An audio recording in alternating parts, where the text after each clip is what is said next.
Welcome back, everybody, to the MVM Show. I'm Titus, your host today, and I'm running this thing solo with a great guest today, Dave Maestas, the finisher, Adrenaline. You guys know who this is if you've been in the waterfowl industry long enough. If you don't, you're going to find out today. Dave, thanks for joining us on the show today. No problem, man. Appreciate you having me. I wouldn't say I'm the great guy to be on the show, but I'm a guy. No, I think you're a great guy to have on the show. So, well, let's just jump right in. I kind of been seeing what's going on with you on Facebook with your new baby and everything. That's kind of probably been quite an experience to go through, huh? Oh, man, yeah. I mean, so this is our third child, but we kind of anticipated it being a little rough going into this only because our first child caused the whole issue of pregnancies afterwards. Oh, really? With him. Yeah, so my wife is O negative, and whenever you're O negative, you're supposed to get a shot. It's called a ROGAM. It's supposed to make your blood positive. So in case the baby's blood is different, it wouldn't mess hers up, which they gave her one at 6 months, and then they have to give you another one after birth, and they did not. So my boy's blood was my blood, which is, I think, O positive or something like that. And it mixed with hers, so now she's sensitized and has antibodies. And what these antibodies do is it fights off anything that's in her body that is not her blood type. So basically, all of our kids, we've lost three. We had 3 miscarriages. Oh, wow. We had another kid, Titus. He's 7. It's a good name. Yeah, I know, right? So he was.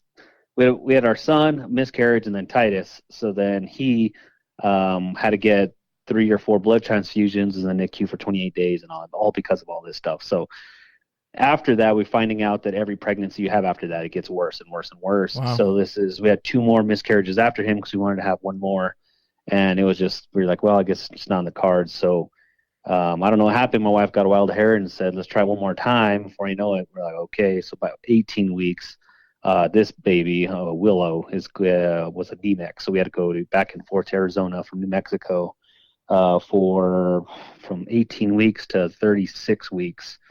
We had to drive back and forth every week and get blood transfusions to the baby inside there, so her body wouldn't kill the baby off in her womb. So it's pretty crazy. Wow. But yeah, that's all in the past now. We're in a new chapter. The baby's home. She's healthy, and the only thing we have right now is oxygen. So we're grateful that it's just after all that, all we had is oxygen afterwards that we're dealing with. We don't have anything else because a lot of times the baby could have brain problems and growth issues, all kinds of stuff. So wow, we are very blessed. But yeah, man, so we're settled in now. I'm just counting the days down to duck hunting. I found out in 2 days our north zone actually will be opening up, so I was trying to see if I should squeeze on over that way and try and go for opener, but I'm leaving to Canada on the 21st, so I might as well I gotta pick and choose carefully what I do. Yes.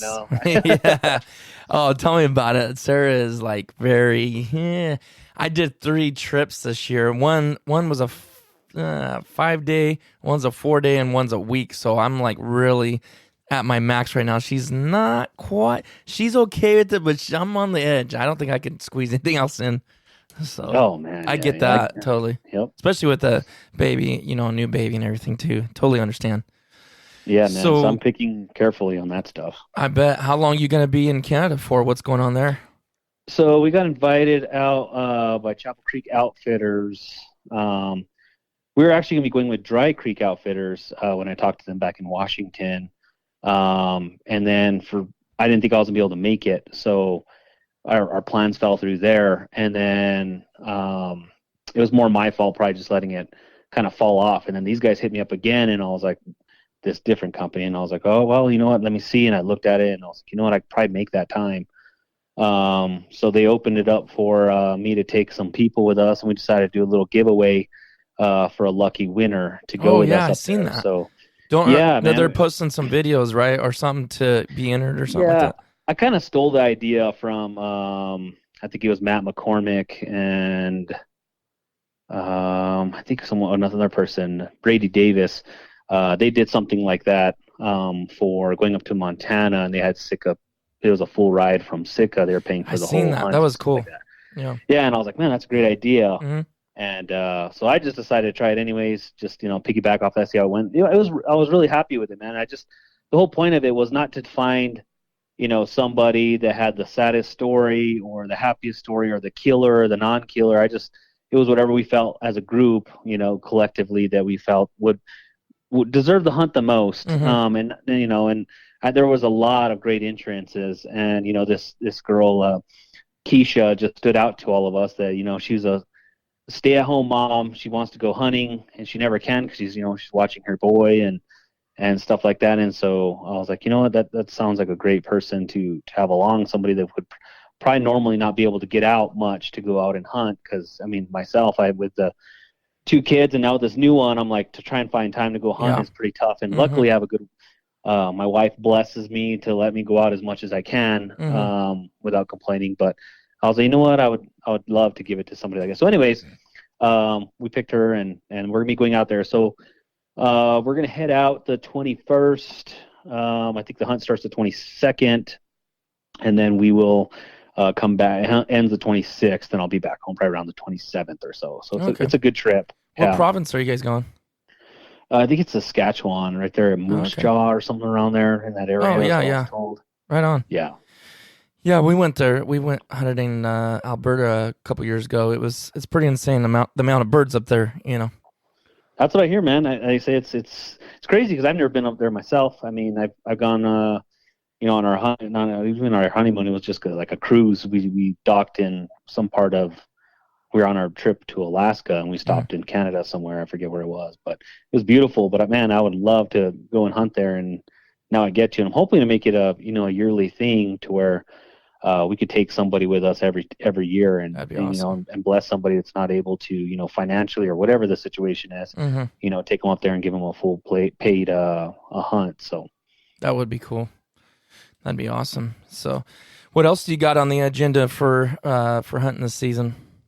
Man, so I've always been invited out, but I've never had people like force me to go. Like you need to come and. Really pushed me, I guess I should say.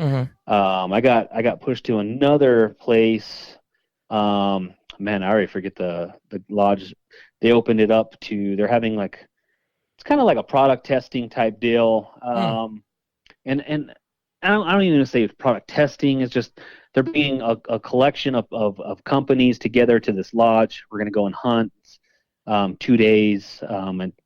And just kind of check out maybe some new ammo that's coming out. If I have new products, I'll bring it there and present it. Oh, wow. Then they have some people that are, I think, kind of like freelance, writers that could write about the product. And I don't know if it ever goes anywhere or does anything, but I figured it was a good time. It's down there in Houston, and that's in November. So I'm going to be going to that one. So, yeah, I got Canada in October. I just had my dad's deer hunt. And now in September, the end of September, I had my deer hunt in the beginning of September. And then now I got October, I got that Canada hunt. And then November, I'm going down to Houston for that hunt. And then December, I'm kind of open. And then January, the show circuit starts. So my hunting ends December 31st, man. That's basically it for me. I have a little bit of time in January. Yeah, I know, man. That's the worst. I'm like, gosh, man. But, it's nice in the fact that I could probably be out. And if I took my stuff with me, man, you probably had the opportunity to go and just, even out there in California, I don't even know what your guys' season dates are, but I'm out there, I think the 16th, 17th, somewhere around that area. And I think you guys probably are probably still shooting birds. And till the 31st. Yeah. They changed it this year. It would be to the last Sunday of January. So that last day would always change, but this season it's been changed, for all of California to the last day of the month. So obviously you went hunt on refuge if it 31st was a Friday or something, but you could still hunt the rivers or private land or whatever, you got. But man, yeah, you should, if you're going to, are you going to do any shows out here in California in January? Just the ISC show. I've heard of other ones, but I haven't committed to going and doing anything more. But that's in February though, huh? No, so that one's in January. My first show kicks it off in Denver, Colorado. That's the second weekend, I think, of January. And then the following weekend is the one in Sacramento. Oh, man. Yeah. So how long will you be out here for that? Like 4 days or something? Typically, and then usually from there I head up to Washington, but I got two amazing staff members, Jessica and her boyfriend Corbin. They did a show for me in Utah last year, the Western show, and they wanted to take on a couple of shows this year. So I'm letting them do the Utah show, and then they're going to go up and do the Washington show and the Oregon show for me. So after my Sacramento show, I don't have to go up to Washington anymore. So that's going to open me up for some time. So maybe I'll stick around a little bit and then we can hook up. You're more than welcome to. It's open invitation. That'd be fun. Oh, awesome, man. Yeah, that'd be real fun. Super cool. I'm definitely going to make sure we hired another pilot, because I got lucky. Last year was the first year I went, so it was really cool to meet you in person and meet a few other people that I have talked to over the last couple of years, but never really met in person. But it was the first time I got to go, and I really enjoyed that. It was a really great way to meet people and shake hands. And, that first time you meet somebody, it's like, okay, you just kind of get to fill each other out. But it's like every time after that, you just you can feel like, that relationship getting a little bit tighter, and like, it just, I don't know, it just is pretty cool to do that. Because you can't, it's kind of, you can talk to people over the phone. I've done it that way too, but just to see in person and get that handshake, it just kind of makes a difference. But no, I agree with you, man. That's one of the things. It's a love-hate relationship on these expos. Like, they're so long. I'm gone from my family from, like I said, the second weekend of January all the way till March. Gone on the road all over the United States. And I'm maybe home maybe one time in between that. Other than that, I'm gone for those 3 months.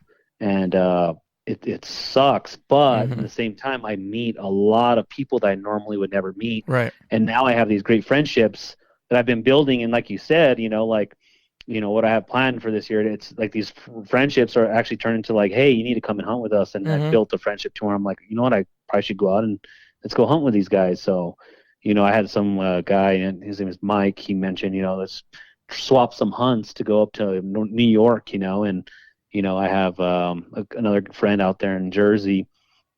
He mentioned to go and do some sea duck hunting, and I'm like, man, this sounds like some fun. I need to definitely take advantage of it. Totally. Yeah, man, that's it. Yeah, I love it, and just the power of social media too, and everything, every aspect. It's pretty crazy. It's pretty crazy how I can get out there. But man, we jumped right into the fire in the conversation, but I guess let's step back a little bit and let's go into your product, what you have. How'd you come up with the idea or just explain first to anybody that may not know? I kind of feel like, I don't know how people couldn't, but I think you have such a long ways to grow, like still, that there's still people that even don't know, and tell us what it is, what it looks like, kind of what it's for.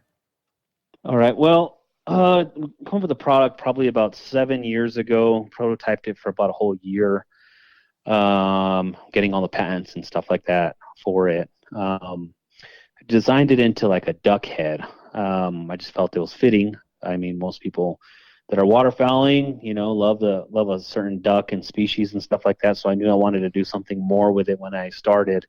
So I just developed it out of my kids' Play-Doh. I kind of just molded it with some finger guards, and then from there I made a little point, and then I talked to a friend that was a veterinarian, and well, actually, it was a friend from school who had a friend that was a vet, and it was hard for me to try and explain the concept of this to people that are said, why don't you just bite the head, or why don't you just wring a neck and stuff like that. So he basically went and told me, this type of method is probably the most clean and humane method you can use, next to obviously a clean kill shot. And we all strive for that. But to me, I've kind of gauged it out. I get maybe 1 or 2 crippled birds out of every 10 I shoot. So, and that's still one too many, even though I practice, it's still, it's a moving object. I've never been able to crush every single bird I've ever shot. There's some days that I'm crushing everything. But anyways, I was terrible at wringing necks. I tried, different methods. Some people say whip it like a towel and do this. And then, I last time I ever wrung a neck, I socked it, and the bird was still alive, man. And that just went my heart just dropped into my stomach. So I was spinning it out. For people, I don't know if they know what socking is. I was spinning it, and I guess I don't know what I'm doing that well. I mean, I've been hunting a couple of years, and I was all spinning it. The neck, all the just skin just ripped off, and you could see all the meat, and the eyes are blinking and looking at me, and I'm like, this bird has to be in so much pain. That is the worst. Yeah. So me and my buddy, the buddy that introduced me into duck hunting, he was like, man, there's got to be better ways. So we kind of collaborated, worked together, and we came up. He had like this little spike that he saw, and I was like, that's kind of crazy. And from there, I developed into the duck head, and then we started adding some features. We have some amazing features coming out this year. So if people don't know what it is, you basically, it's shaped like a duck head, about the size of a quarter, and it has like a little spike coming out of the end of the front, the bill. That's probably about an inch long. And what you do is you just fill the back part of any bird, small game animal, goose, and there's a little joining part right there. I call it the dip. I mean, the veterinarian would tell you exactly what it's called, and I'm sure people are like, oh, it's called this. It's just right where the neck, the bottom of the skull and the neck meet. There's a little soft spot right there, and you insert the finisher in there at an upward angle. So the common mistake some people can make is that right when they break skin, they just go straight in, and then they turn around and the eyeballs bulge out, and you're not really doing any much damage to the bird. I mean, you still may kill it, but you may bleed a lot if you'll notice that. And if I tell people, if it's bleeding a lot, that means you're not going right below that dip. If you go right below that dip, you're going to miss that main artery that goes through there. And the reason why this works so well and why the veterinarian endorsed it as one of the best methods to kill a bird is because you're hitting the brain stem, and then you're hitting the spinal cord. You can nick that, and then you're going right into the brain. So you're doing that all in one motion, and that's why the birds die almost within seconds. Some people are like, well, you could, you don't have to just go back there. You could jam it through any part of the skull. I heard some guys recently saying, oh, you could just go anywhere with this, just stabbing it anywhere in the head. And that's not true, because there's a reason why we do the back part of the skull. One, it hides a hole if you ever want to mount your bird, because it's a pin-sized hole in the back of the head. And because a lot of times the people, the way they mount them, it'll be hidden, right? And you're not ruining it. And plus, you're hitting all those elements in one motion, so it's killing them instantly. If you just go and you stick them through the nose, or you hit them, on the top part of the skull, you're trying to push through all that bone, and you're still hitting them in the brain. It's not going to be as effective as it is whenever you're hitting them in the spinal cord, where you're paralyzing that bird, and then you're going up hitting the brain stem and then the brain. And you're just ensuring that you are immobilizing that bird. And that's the whole point of, to me, as a hunter, is being ethical to the animals we're hunting. Right. And so that's why this works so well and it's so effective, because of the method at which we use. And, like I said, I mentioned about patents. We have 4 patents on this thing already, and we have another one pending. So along the way, it's been 6 years, we've actually developed, starting to come up with our other features. We're actually rolling out, I'm hoping to get confirmation back from the Wounded Warriors project, hopefully by tomorrow. We're coming up with a Damascus steel one. That's going to be a limited edition run. Wow. And I incorporated a bottle opener into it for after the hunt, for people who, want whatever. And we never encourage drinking and shooting at the same time. And then we also have on the bottom part of it, where you attach this to your lanyard, we have a band opener, so you can split open the bands of your birds if you shoot any of that. Cool. It's a little wedge. And then we have the top part of the duck head, I guess you would say. That part is thin enough to fit into your choke tubes for your shotgun, so you could tie and loose in your choke. And then obviously you have the finisher finishing off your birds, or you can unjam a shell with it, or you can pop out your pin if you need to get to your trigger assembly and fix something like that. So it's all that, and we all offer a lifetime warranty on them. So that's going to be our newest model, limited edition run. And like I said, the proceeds, probably we're going to try and do about $10 of every one sold is going to go right towards the Wounded Warrior Project. That's awesome. Yeah. Kind of stepping back with a couple of things, and that's awesome that you're doing that with the Wounded Warrior. That's super cool. And stepping back a little bit, I seen something, and I was kind of saving it for this podcast. And I understand if you don't want to say too much, because as a business owner, I know how that is with certain things, with selling products. You got to take care of them. At least the good companies will, and I know you will. And I've seen that you took care of the issue. But you and I both know, and anybody that's ever used one of these products, guys, it's if you haven't seen one or held one in your hand, or maybe you've seen them but never held them, you're not bending those things. I'm telling you right now, especially no duck head's gonna, or skull or goose or anything. And this guy puts on there, I seen this on, I don't know what site it was on Facebook somewhere. He's all first use and bent like 10, and it showed that thing curled up, and I just started laughing so hard. And you handled it perfectly, and now we'll get you another one. And I thought, give me a break. That guy was probably trying to wedge it inside something and putting his whole body weight on it to make it do that. I mean, you cannot bend that. There's no way you could do that. So what we did is I'm going against everything I've done in development on the finisher using this Damascus steel because it rusts. And the whole reason why we use brass on all of the finishers going forward after this is and before the current ones is because of the elements that brass composes. So it's a little more brittle, obviously, but it doesn't get as cold as steel or anything like that. So you don't worry about your fingers getting frozen whenever it's those cold mornings. And you get, and this actually happened when we were prototyping. We had some steel ones made, and then we go and it was cold, it got wet. We go to use it, our fingers, defrosted the finisher. We put our fingers on it, we go to use it with the hot blood of the bird, and then next thing we know, our fingers are stuck to it because it refroze again. So then we had to dip our hand into the water to release our fingers. Just like licking a pole. That's basically what we were doing. So the brass doesn't do it. It doesn't get as cold. And and we also like the fact that it doesn't rust. It takes 15 years for it to corrode in salt water. Wow. So we wanted to make sure we took care of it for everybody. But yeah, at times they do break. I think over the 6 years that I've done this, I've had maybe, and I would say this is going above, is maybe 20 that I've had to replace. And a lot of the times the guys are saying, hey, well, they're like, I just broke. And I'm like, hey man, there's no fault policy. You just let me know. I just want to make it better. What were you doing with it? And they'll come out and they'll finally say, well, I was unjamming my gun and my receiver came back and snapped it. Yeah. And I was like, oh, okay, well, no, I appreciate it. Well, that's something that, we can't improve on the quality. Right. But, so you want to know. I mean, you're a business. Yeah, I want to know. I want to fix it. And I don't ever want to make people feel like, oh, I'm just trying to, get it to where they're not going to be warranted because they were misusing the product. I don't care. Like I've had kids that like to shotgun beer with them, and I'm like, man, I don't care what you guys are doing with it. It's your thing.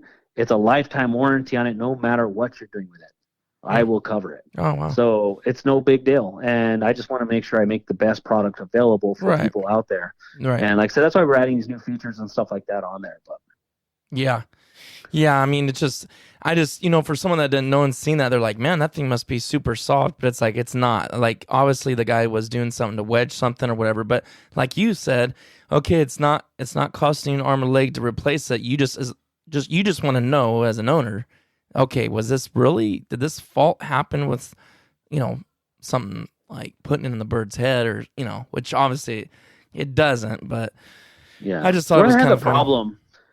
Some people said that, well, I'm using this thing and it broke, and I'm like, okay, well, they're like, I was hitting in the back of the head, and I'm like, well, was it hard to push in? And they're like, yeah, and I'm like, well, you probably didn't read the back of the instructions, did you? And they laugh because we're guys. Most of the people, I have 90% of my customers were guys. We don't read instructions. Right. I put a bed together 3 times because I felt like I could do it myself. Till my wife came in and said, read the instructions, so I did. But anyways, people will jam it in the back of the bird's skull, and then they're just cranking on it. And on a cold morning, you're cranking on a big goose skull, it may snap. And but if you're going through that soft spot, that's an open natural hole in the back of the head. It's soft. It's going to go right in. You don't need to crank it all the way inside to where you're hitting the top of the skull, jamming it into any type of bone, and you're just doing a quick swipe. It's never going to break. And if, like I said, if it ever did, I do cover it for the lifetime with that. So, yeah, sometimes it's just a learning curve that once people get it and they fix, and then they're like, oh, I didn't know that I was going too high. I needed to go a little lower or whatnot. Yeah, and I've been using one since 2014, and I can't lie. I'll admit, like the first 3 years, I was putting it all the way in, like you said. And what was going on, just if anybody wants to know, I would say it would be a little sign. You can confirm or deny what I'm saying, but when you stick it all the way into the hub, as far as it will go, basically, and you start twisting it, the bird seems to flap a lot, like you said, plus you'll get that deep, dark red blood. But I don't know what it was. Someone put a video, maybe it was you, maybe it was someone else that talked about just cracking it in and then going straight up and twisting. It was instant. I mean, limp, it was over. It was that quick. No blood, no mess, just the bird was done. And ever since then, it's never been a long deal. It's just instant, Yeah, that's exactly it. And another time you'll know if you're doing it wrong is when you insert it straight in, you'll see the eyeballs bulge out. And there's a video we have online, and it shows just the duck skull, and you can see what happens whenever you go straight. Right when you break skin, if you go straight in, it's going to cause that bulge because of the anatomy of the bird. So it's a real helpful video that we have on our page for people to check out if they have questions, or we always help, more than happy to help people if they have questions or need more video instructions or anything like that. We'll do that at any time. What's your website and your social and all that stuff, Dave? So website, it's going to be adrenaline.com. So ADRENAL, and then I have a little hyphen in it, LINE.com. And then our social is going to be the _finisher_official. Okay. And no, you know what? I am wrong. No, it is just the finisher official. There's no underscores. You recently, it was changed recently or something, maybe? Yeah, I've been going through some changes. So, I mean, I struggled at first. Like, I'm just a guy, man, that, I pushed cards for Walmart. I was a cashier for Walmart when I was 15 or 16 years old. And I know nothing about business. I saw Walmart's concepts on what they did to help make who they are, and I tried to implement those with the company. So when I was making a company, I was actually talking to my cousin husband about it, and I was like, I love the adrenaline that comes to you whenever you are out hunting. I just love it. And he's like, man, why don't you call it like Adrenaline and then come up with a line of products? And so I started branding it as Adrenaline, and then I talked to another guy and he's like, man, why are you branding Adrenaline? It should be Finisher. Your product should be the Finisher. And so I've struggled back and forth because, like I said, I don't know anything about this stuff. I had no guidance. I had no one to teach me what's right, what's wrong on marketing and stuff like that. You have to become almost your own professional marketer without any experience, just learning off of other people. And then other people kind of don't want to help you because they're afraid you're going to take their thunder away from, whatever. But I've never been that way. I'll help as many people as I can. But yeah, so there's a little disconnect between the two. So we were Adrenaline. And then I swapped over to the Finisher because that is my product that I want to push. And I have another product coming out that it'll be under Adrenaline, but the product will be called the Rod Pod. And it's a thing I developed to assist you when you're fishing. Well, we're gonna have to talk a little bit more about that in a second. I'm curious. Also, do you do this year round, or like when the duck season slows down, do you do something else too, or is this your full-time business? Yeah. So it first started. So I worked with, like I said, I started off with Walmart when I was 16. Everyone always gets a part-time job or whatever, and thinking that I'm just going to be part-time. When I go to college, and I'm going to graduate college, I'm going to make millions of dollars. So I went. You did that. So I got through high school, paid for all my truck. I paid my truck off. And all that through high school using Walmart. And then Walmart was good about, allowing you to go to school. So I went to school, staying with Walmart, working for them part-time while I went to school for criminal justice and government. So I did a double bachelor in those two because I thought I was going to be this FBI agent and, work for ICE or something and all this stuff. And it turns out when I got out, I went and applied everywhere, and I couldn't even get into the CYFD at $13 an hour. Or a basic, parole officer, at the $14, $15 an hour. And I'm like, this doesn't even make sense. I could just go back into Walmart and make a lot more money than as a manager. And sure enough, I went in there and just worked my way up to where, I was working at the warehouse and, working 3 days a week. And then I would work. So I'd work Saturday, Sunday, Monday at the warehouse, the Walmart distribution center as a manager there. And then Tuesday through Friday, I would work on the company. And during that time, I knew that in order for me to ever do this as a full-time thing, I needed to do two things at once. I had to make sure I had the supplement income from this business that was stable, and then I also had to make sure I had no debt. So me and my wife dumped our debt. We had like $15,000 in debt. We dumped when we were debt free, had everything paid off, and then from there I was burning so much vacation. Walmart was like, you need to choose, man. You either need to go head on with us or you need to go and do your thing. And I just took a leap of faith, man, and stepped out and said, all right, we'll see you later. After 14 years working with the company, I left. And so I don't ever want to go back into debt. And so whatever I make from the company, I always put back into the company to help it grow. So in order to do that, to get to your point, I had to pick up other jobs just so I ensured I kept it that way. So I do photography business, which I got into because of the company, to take my product pictures and stuff like that. So my brother became a realtor and wanted to start taking pictures of his houses, and he had no clue. And he's like, well, you have a camera, take pictures for me. And I'm like, well, I have no idea what I'm doing. I'll do it. So I started doing that, and then a lot of realtors liked the pictures, so they started hiring me to do their houses. So I worked for about 8 realtors now on the off season, which works perfect. Wow. So my season starts, duck season, basically we start selling in probably around August, September-ish, all the way to about February, and then it slows down. But then real estate picks up. So then I start getting called to go do a bunch of houses for real estate, and then me and my wife do weddings, and we do family portraits and stuff like that. So that keeps us busy and allows us to have that little bit of income to get us through the slow months. Yeah. Well, that's awesome. That's an incredible story. That talk about commitment and dedication. It was rough. I bet. I can imagine. Lost so much weight. I would forget to eat, man. Like, I didn't even have a guy that would powder coat these things for me. So I come up with these bird editions, and trying to pay this company to do them, and their prices were so much that I couldn't even wholesale them. And I'm like, this isn't working anymore. So I started powder coating them all myself. So like, I would get out of work on Monday, and we work 17 hours a day, 14 to 17 hours a day on Saturday, Sunday, Monday. And then I'll get out, and then every other Tuesday we'd have a manager meeting. But on Tuesdays would be my days of like powder coating and catching up with everything. So I'll be in the garage just powder coating all these finishers to try and make these additions to keep in stock to sell to people, and then fulfilling orders in between, and then trying to contact retailers and stuff, and then doing family portraits in between. It was ridiculous, and I lost like 30 pounds because I didn't even realize. Like, at the end of the day, and I'm telling my wife, I'm like, I don't even think I ate today, and I'm like, when was the last time I even ate? But it was very, very unhealthy, to say the least. But yeah, I had to hustle, man. I still do. I mean, I don't think I'll ever not hustle to just keep doing stuff like this.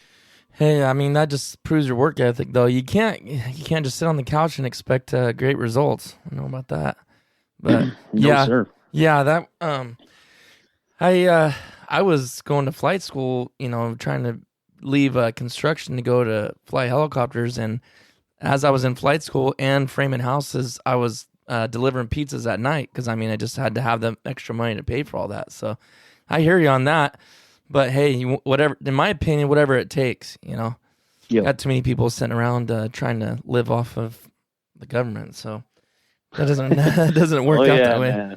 I tell my wife all the time, I said, man, I'm going to go around there and pick up all these people on the corners and bring them back to start working for us. The problem was they probably don't want to. Oh, yeah, I know, man. They don't. There's signs all over the place, but, there's some people that... There is some that want to. Just expect everything to come to them on a silver spoon, and that's just not the way I was raised. Same and here. Doing that with my kids now, they're 7 and 9. About to turn 10, and if they want something, they know they have to work for it. Now I don't give them handouts, and it's unfortunate though. I mean, they see these kids, these YouTubers, and making millions of dollars making videos, and I'm like, well, that's not what we're gonna be about. Yeah. I'm just curious, have you kept a log of how many finishers you've sold or made or whatever? Like, I'm just curious. I have a rough estimate, man, but like I said, I am still learning. I've done such a poor job on inventory management that it's ridiculous. I'm like a train wreck, man. Like I go to these shows, and when I went to these shows, I would take like, I don't know, thousands of finishers with me, not realizing that I was probably selling, a few hundred of them at a show. And then I'd bring it all back, and I'm wondering, like, how much do I sell? And I wouldn't even know. And then I went from that, and I started, well, I'm going to start putting these in plastic bags. I would take a bunch of grocery bags and separating the colors. And then I went from there. I went to upgrade it to yogurt containers. And I was like, all right, so now I'll write the amount of how many finishers I put on the yogurt containers in each one to keep them separated. And then my buddy laughing at me, and he's like, man, I can't even believe you are this unorganized at this far in your company. So then I finally upgraded to like clear containers, and now I have like a little spreadsheet. And I mean, that didn't take me till this last 2 years, believe it or not, man. Yeah, I still have a long way to go. Yeah, man. No, I get that. I don't even have a business like you do, but just selling hats and hoodies and shirts. It's like, I've oversold a few times. I'm like, oh shoot, like not paying attention because the inventory didn't do good. I'm panicking, looking through all my boxes. I thought I had another extra large, man. Exactly. And you're like, you gotta email the customer. You can't just get new hoodies made like in overnight. It takes 3 or 4 weeks, but yeah, I totally get that. I gotta get better at that myself too. So let's talk. I didn't realize the time's going by super quick, but let's talk some duck hunting. Like, I know it was kind of mentioned on the other podcast, the Duck Gun podcast with Jordan and them, but it seems like it's been quite a while since you were on there, so I can't really remember fully what was discussed, but I know you being from New Mexico, it's not like you hear people talk a lot about it, and I don't know if it's because they're keeping it hush-hush or, what it is, which is good for you guys if you are keeping it on the down low, but like, how's your guys' duck hunting, and like what varieties of birds are you guys getting? Is it mainly mallards, or what do you got going on there? Okay, so I didn't realize what type of, I guess, migration we would get here compared to other places. You hear about, Louisiana and all these southern states killing it. And it didn't my eyes were not opened until I met Phil Robertson, and I was invited down to their house and checked out all the, Duck Commander stuff and all that. And we were just hanging out there in his blind, and we were talking about it, and he I tell him where I'm from and all that, and he looked at me and said, did you know that is some of the most premier duck hunting I have ever been to in my life? He goes, you think everyone always talks about down here? He goes, nobody even realizes what you guys have over there. And I was like, wow, really? So then I started thinking about it, and you know what, man, it's pretty good. I mean, it's one of those things, grass is always greener on the other side, so you're always looking everywhere else, thinking, you see all these, but on a consistent basis, it's good, but it doesn't start getting real good until, December, January. And then it closes. If we had a season open in February, we would murder them, but it's closed at the end of January. So, it's so long story, I guess, shorter story. We have a lot of mallards, mostly mallards. We shoot a lot of widgeon as well. We do get some pintails. We get some good amounts of green wing teal. Parts of the state you can go down and shoot blue wings and cinnamons. Let me see. We could get some. I have never shot a canvasback, but in some parts of it's kind of sparing. You can get some cans. I've never heard of anybody really shooting a redhead or anything like that here, but I know there's probably a few that people have been shoots those. But on average, if anyone ever came hunting here, you would expect to shoot mallards, widgeon, and on a rarer occasion, you're going to shoot some pintails. But those are going to be your top birds that you're shooting over here. Well, it sounds good to me. I love greenheads, man. I love greenheads so much. Yeah, there's nothing like it, man. Yeah. Have you ever done any hunting out here in California? No, so I've never hunted anywhere else other than New Mexico for waterfowl, other than Arkansas. When I I didn't get a hunt with them. They were just building blinds. They're getting ready for the season. I don't know where they are or not. Yeah. So they're getting their blinds ready to flood their fields and all that stuff. So I never got to experience it down there, but I did experience spec hunting down there in Arkansas when I went to the Wings Over the Prairie Festival. I think a year after I started, so like probably in 2015, 2016, somewhere around there. I went down there and hunted. We shot man, a little bit of gadwalls and on one of the days, and then the rest we shot specks, but it was like real foggy, and I never even knew what a speck was, man. And it was a cool and interesting thing for me to experience, and I definitely wanted to do it again. But other than that, that's been all my hunting experience as far as waterfowl, and honestly, big game. I don't think I've hunted big game outside of New Mexico either. Huh. Well, you guys got some pretty good big game there, though, don't you? Yeah. There's not much need to leave. Yeah, there's no reason. And honestly, like people are like, why in the world are you living in New Mexico? You know, and I have the ability to live anywhere in the world that I want. But I can't get myself to leave, man. I mean, it is a desert. So were you born and raised there? Yeah, I've been born and raised here, man. I don't speak any Spanish. Everyone thinks I got a couple people that are like, hey, you know, ¿Sí habla español?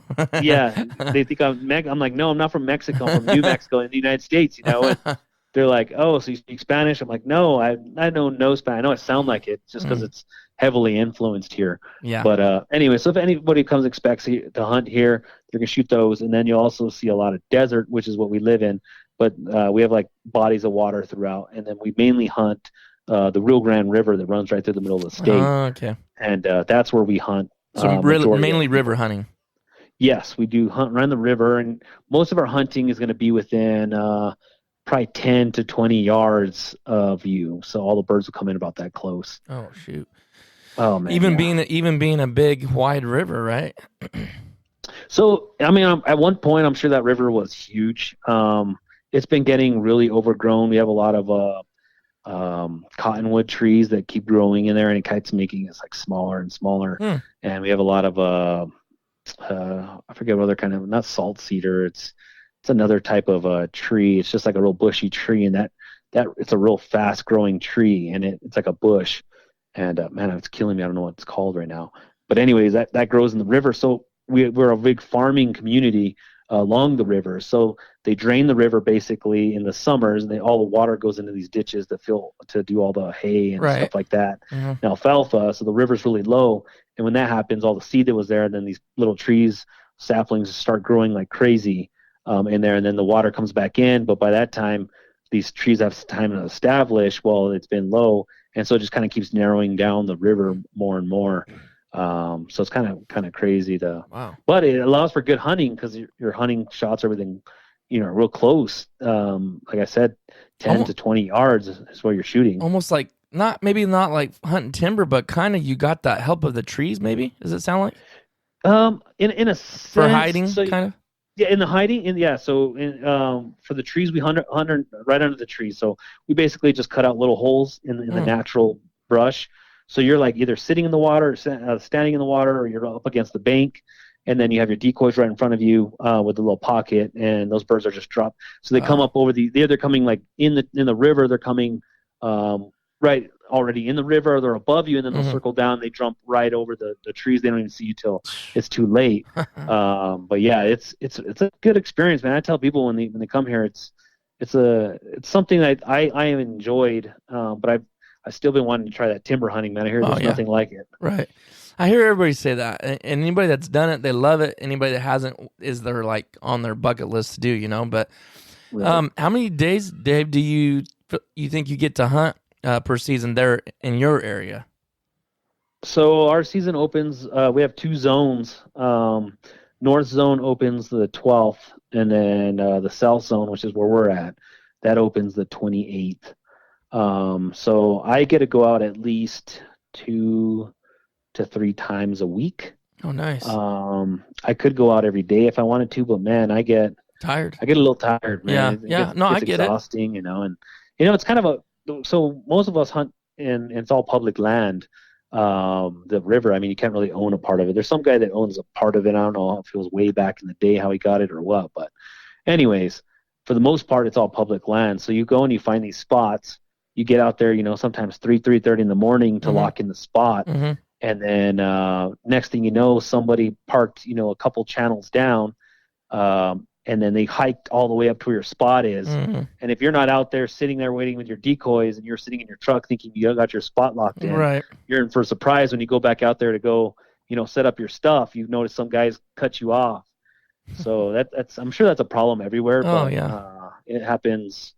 Not to say frequent here, but if you find a good set of birds, you should expect at least one or two people that have saw them with you, and they're going to be there too. So do you? I was going to ask you. So the public land pressure may not. I don't know. I'm not saying if it is or isn't, but it may not be as bad as some other places. California is horrendous, but um, you're basically saying you can be pretty successful quite a bit out there once the birds are there, even though you're hunting public land.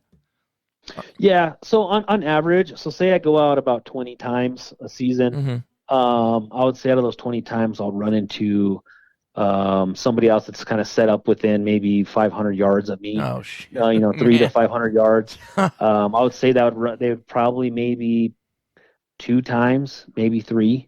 That would happen for me. And that's 500 yards is close to you.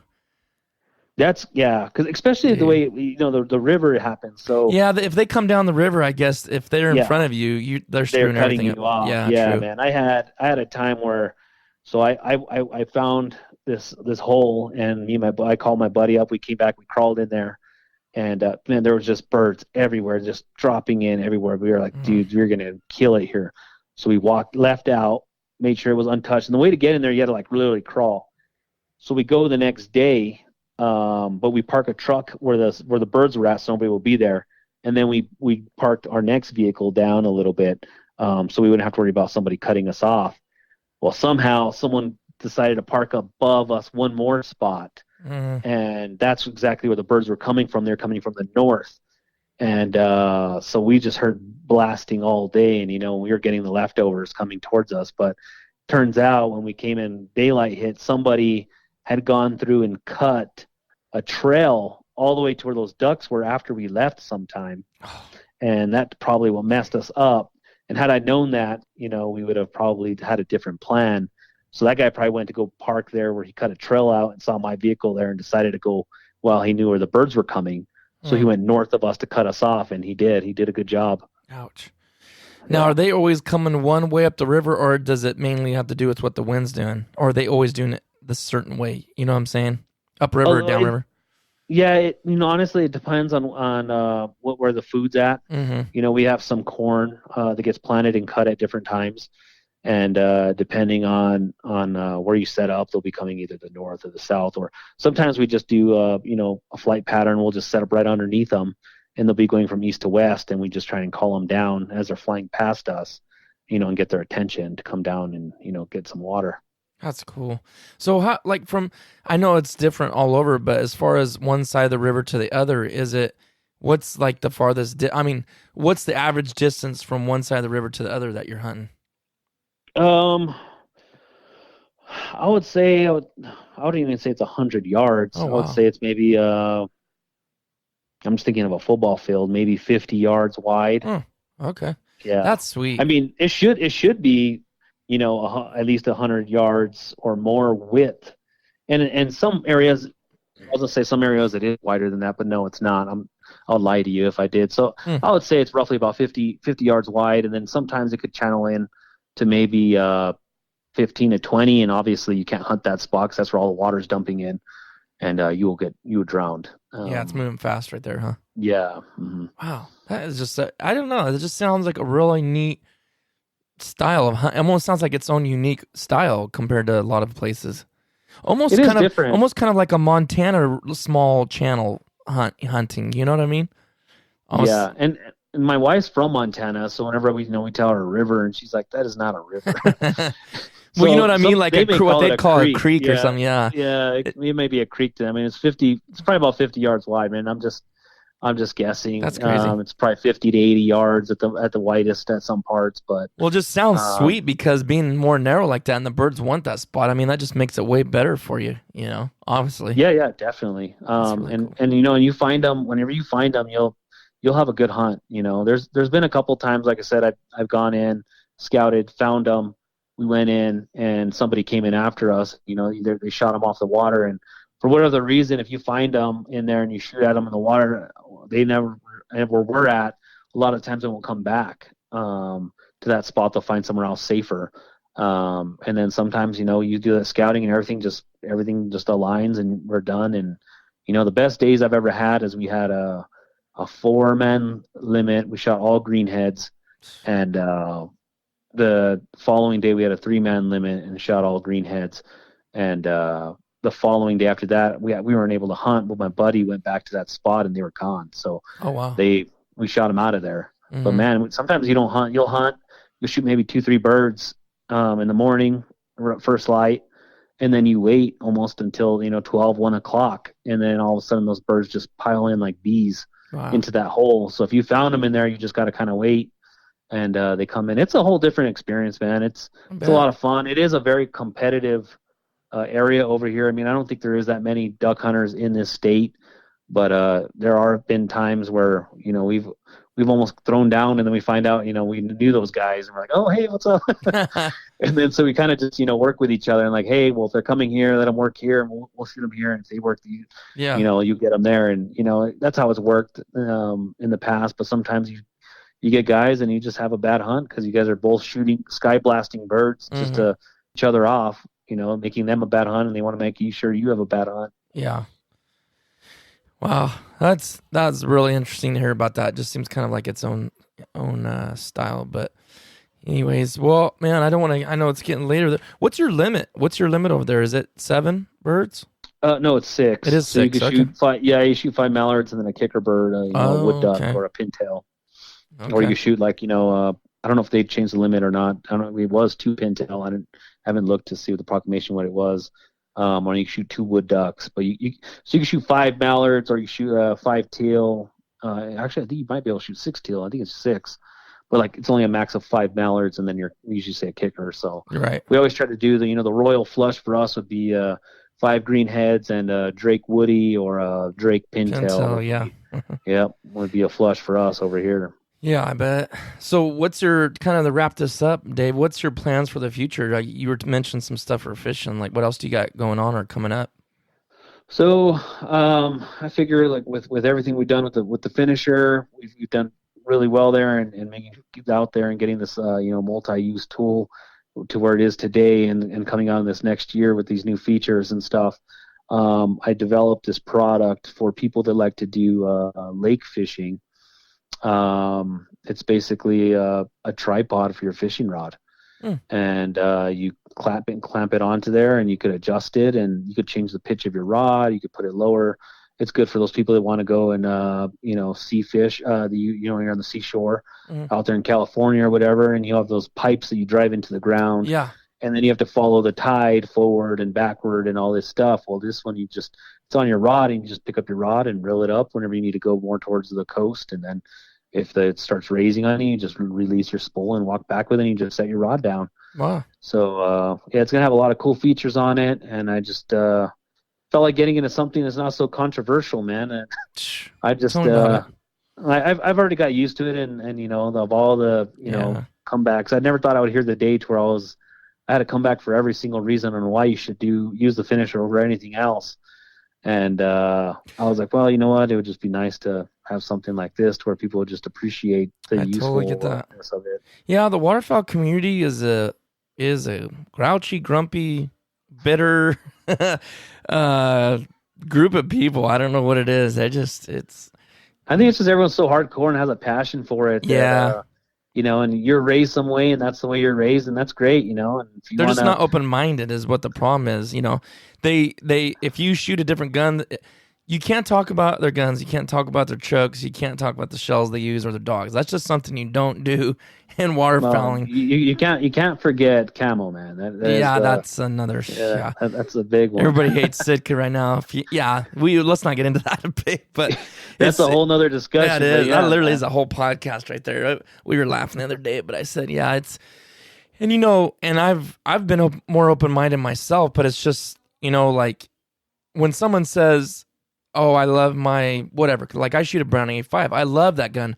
But just because I love that don't mean that I think all other guns are junk. But a lot of people are like that. Like SX4 is the only gun I'll shoot, So I know how I can only imagine just with that product, like you said, to help somebody and help with the birds. I can only imagine. Yeah, man. It's just everything, man. And the craziest thing in which I felt like, man, I did what I came to do is I met this guy in Louisiana. He came up to me and he's like, I don't need that. I got these canines here. And I was like, good for you, sir. Appreciate it. Thanks for stopping by. Yeah. I said, but just next time you're thinking about putting that bird skull in your mouth, just remember it could have came from a retention pond poop. And he looked and he stopped and he came back and he goes, let me tell you a story real quick. And I was like, okay. And he's all, you know what? Last year I shot 2 canvasbacks. And he goes, and I went to give him a Cajun crunch, man. And I bit him, each one, and I threw him down. And the next day I was sicker than a dog. And he goes, and I didn't know when it was going on. And I went to the hospital and the doctor, because he said he was throwing up and all kinds of stuff. I don't know, diarrhea or what it was. And he went to the doctor and he said, man, you got Bill, because he said his face started going numb and he started losing functionality in the left side of his face. Wow. And that's when he knew it was something very serious. And so it turns out he went and he got a bacterial infection and it caused Bell's palsy. No way. And he said what happened was when he bit those canvasbacks, he said either A, he had like maybe from brushing his teeth or something happened to him. He had like a cut or open sore on his gum or whatever. And those canvasbacks or any waterfowl, for instance, you see the stuff that they swim in. Right. Just, and they're the most unsanitary animal out there because of the stuff they swim in and eat and all that. So he put that in his mouth and there's bacteria on the outside of that bird. And it went into his bloodstream and when it attacked his nervous system, and it attacks your nervous system, and that's how you lose function of some parts of your face. And he lost function of his face for 2 weeks, I believe he told me, for his left side of his face. And then I was like, man, that's a crazy story. So we started talking. I'm like, here, man, try this out. And if you don't like it, I'll buy it back. I have a lifetime warranty and a money back guarantee. Just what the heck? And he's like, I will. And he did. And he tried it. And I met him the next year. And he's like, man, I can't even believe I almost passed up on this item. And he's like, you know how much more of a difference it's made for me and more peace of mind it is for my wife, knowing that I don't have to worry about going through that process ever again. Yeah. And don't get me wrong, it is rare that you can get that. Right. But I have met 2 other people after that story that got it as well. So, man, and I'm like, man, you just don't know. And how many people had that happen that didn't know what it was from? You know what I mean? Oh yeah, they didn't put 2 and 2 together that's what it was. I mean, so I know whenever I went to Mexico when I was a kid, you couldn't drink the water there, because you'll get sick. I mean, the stuff that these birds are in are worse than what the stuff you could drink over there in Mexico. So yeah, I just like I said, after hearing that story, I was like, all right, man, I know that I finally feel accomplished in what I wanted to do was make someone's life better, and I felt like that's what I did. Yeah, wow. That's a sealer right there. That seals the deal. So, well, man, Dave, I hope you continue to be successful like you have been. I mean, it's everything you're doing and all your new adventures that are coming out, or I should say your new products. So I really appreciate what you've done, that you've really made a product and you've made it super cheap. I mean, people can pick this up for hardly nothing. So if you guys want to pick one of these up, you can do, like you said, you can do the Cajun Crunch or ring the neck, but I mean, it's just a great tool. You can keep it on your lanyard and the stuff that he has now, and I've used it for my chokes or whatever. It works great. It's just a nice multi-purpose tool in my opinion. So, and you keep advancing it. So I appreciate what you've done for us out there, man, Dave. I appreciate it. Yeah. Yeah, man. Thanks. Yeah, thanks for coming on. And guys, like I said, go check out his product, and it's adrenal-line.com, and go look at it online. He's got all kinds of different paintings and different looks and Pentel Widgeon paintings. He's got all different kinds of, we even sell them too through our website, midvalleyhim.com, if you want to check it out with our logo on it. And he's made them for us, so we really appreciate that. Go check out his social media too. And you guys won't be disappointed at the quality of stuff that he throws out there on the old interwebs. So anyways, thanks Dave again for coming on. Yeah, thanks for having me, man. I appreciate it. Yeah, really enjoyed our time. It took us a while to hook up, but we finally... I mean, is this like the 7th time we tried to get this together? Yeah, man. So. I was like, I don't know if this is ever going to happen, man. This is next year, one of those things. Oh, yeah. So, all right, man. Thanks for coming on. Thanks, everybody, for listening. We'll see you on the next one.